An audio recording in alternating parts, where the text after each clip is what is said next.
Tanaman porang menjadi daya tarik masyarakat Gangga. Di samping tanaman yang baru dikenal di kalangan para petani, tanaman porang menjadi tanaman penghasil yang menggiurkan. Biasanya, tanaman ini memiliki 3 tahap pemilihan bibit yang akan ditanam kembali. Adapun pemilihan bibit porang, yaitu biji bunga yang besarnya seperti biji kopi dan biji umbi yang masih kecil. Pemeliharaan tanaman porang tidak sulit bagi petani, terutama yang menanam di area pegunungan. Biasanya, struktur tanahnya sangat gembur. Lokasi dan struktur tanah menjadi penentu kualitas serta bobot dalam satu butir porang. Tanaman porang ini tidak seperti tanaman lainnya yang harus intensif dalam pemeliharaan. Porang ini sendiri hanya membutuhkan pelindung serta tingkat kegemburan tanah. Hal ini dikatakan oleh Ratnadi atau Ijun selaku pengusaha dan pembudidaya porang.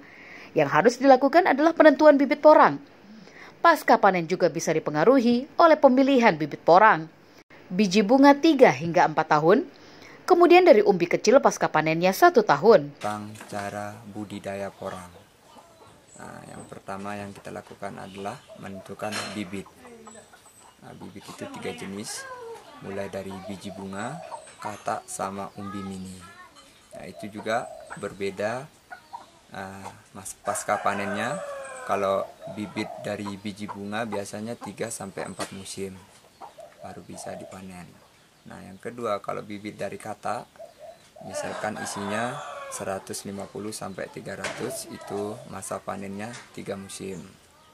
Nah, kalau bibit dari umbi bisa 2 musim dan 1 musim. Itu juga tergantung MDPL dari permukaan laut dan cara pengolahan tanah. Ya, pengolahan tanahnya itu menggunakan 2 metode gulutan atau pakai mulsa. Yang lebih bagusnya kalau di dataran rendah menggunakan mulsa, dibuatkan gulutan.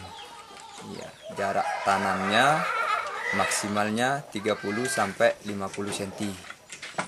Itu juga tergantung bibit. Kalau bibitnya dari biji bunga biasanya 10x10 lawan 80 cm ke samping. Porang saat ini sudah bisa dibuat chip kering atau keripik yang sudah melalui proses pengkeripikan. Kemudian dijemur hingga kering, baru proses pengiriman dilakukan keluar daerah.